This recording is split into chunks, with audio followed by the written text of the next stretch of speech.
Rusty Capeham and capeham.com. 11:07. We have been working for 10 days to get our next guest on. And the biggest, and by the way, it's David Gartenstein Ross, who is our expert on the Middle East and on terrorism. He also happens to be from Ashland, Oregon. He was scheduled to be on the show yesterday when all you know what broke loose in Roseburg. And we had to call David and tell him, look, we got to move you.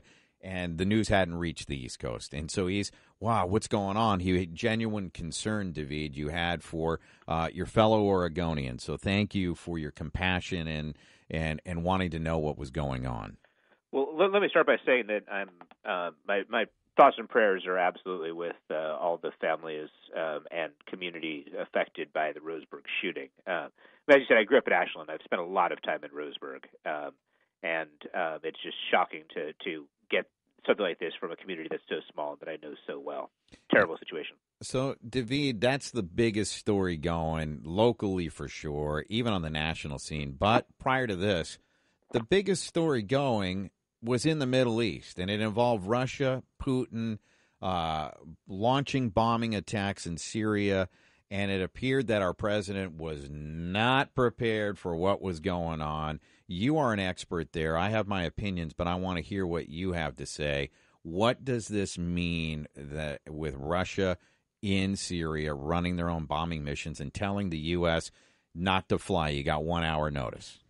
Yeah, it's a situation which spotlights a lot of things. I mean, there's the basic fact that it looks a lot like Europe did before World War I, with these various great powers that who are pursuing different interests. Nobody wants a war, but there's a lot of potential flashpoints with the U.S. in there and Russia bombing and Iran in there and Qatar and Saudi Arabia and Turkey supporting the other side and jihadist groups there and the Iraqi government fighting against ISIS in its own territory. It's a very, very confusing situation. And compounding this, what the U.S. is trying to do is also very confusing. I don't think you'd be able to have anybody who could reasonably articulate what the U.S. is trying to accomplish in Syria. And for that reason, it actually creates these questions about, it's not clear, given that we don't know what the U.S. wants to happen, how the U.S. should respond to Russia's bombing. Right? Russia is bombing, as has come out, they bombed a rebel faction that had been vetted by the CIA, but that rebel faction was also garrisoned alongside Jabhat al-Nusra, which is al-Qaeda's affiliate in Syria. And one thing that points to is just how deeply al-Qaeda has managed to infiltrate itself across all the rebel factions. And so, what does the U.S. want? Does it want Assad to fall? 2 years ago, John Kerry, the Secretary of State, was comparing Assad to Hitler. And now it seems that we actually are okay with Assad being in power and giving up power at the end of a negotiated process. But if we're okay with that latter outcome, using Hitler rhetoric was pretty unwise 2 years ago. I mean, you can see how this is a very confusing situation, and the lack of the U.S.'s clarity is making it worse. David, just as an everyday schlub that I am, and I think that there are a lot of people that will fall into that, maybe sans the word schlub. My biggest concern, and I'm watching at this dynamic, and the talk of a power dynamic change, you got this deal we just brokered with Iran. It's no secret Russia and Iran are in cahoots. China's getting into the mix of this. Is the world now looking at the United States in a way that we may not be in the same standing that we have enjoyed for most of our lives? Yes, 100%. I think there's no question about that.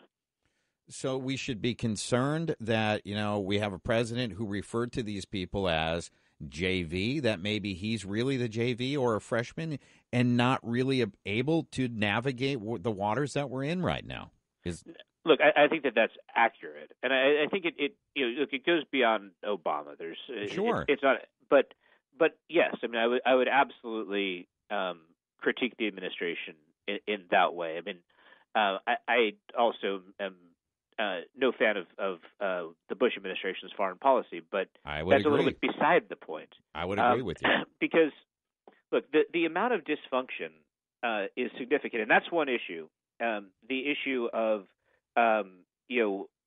these various groups, the spread of jihadism, that the administration came down not just strongly on an issue, but I can tell you as someone working in that analytic sphere that my experience and the experience of analysts within government I've spoken to is that there's been an enormous pressure on those points. I mean, you can see right now, an intelligence controversy out of CENTCOM, but I think that the issue of our analysts being pressured goes far beyond that. I mean, looking at the basic facts on the ground, you can see that jihadist organizations, these militant organizations with ideologies like ISIS's or Al Qaeda's, have massively grown over the course of the past 4.5 years, like massively. There's no comparison.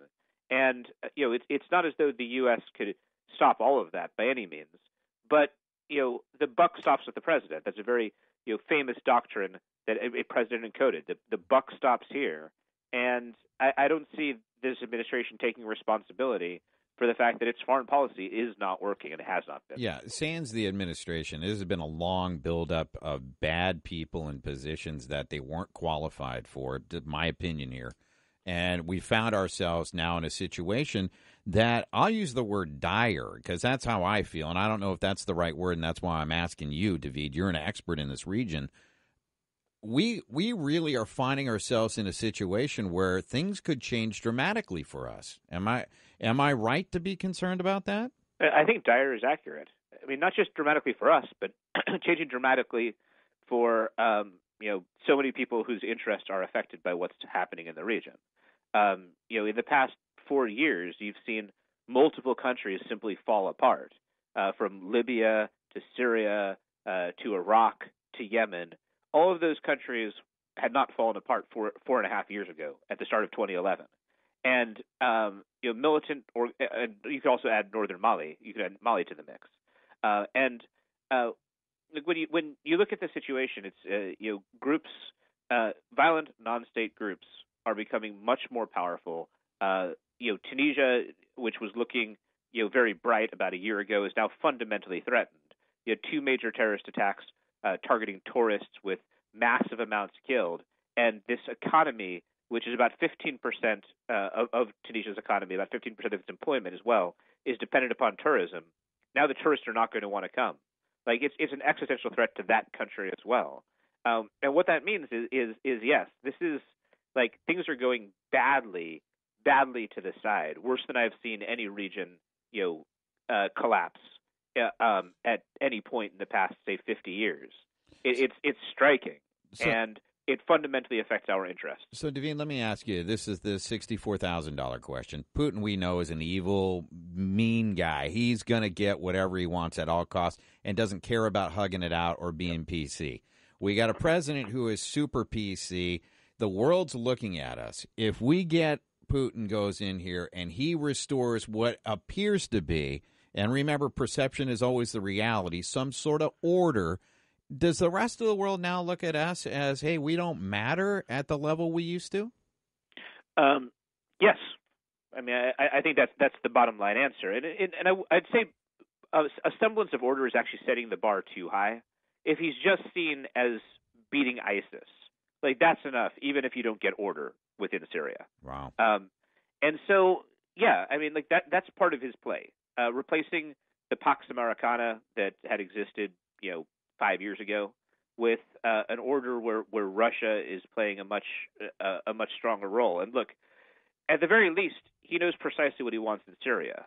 Mm-hmm. That can't be said of us. That's exactly right.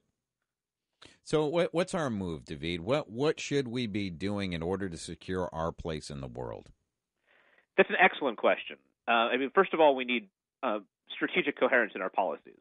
We need to know what we want, and we need to understand what it takes to pursue them. Often, we're unwilling to match means and ends. And if you look at Syria and Iraq, that's an excellent example. It's come out in the New York Times that the U.S. knew precisely where ISIS's headquarters were in Raqqa, like the 7 buildings that constituted its headquarters, and did not bomb for fear that there'd be civilian casualties.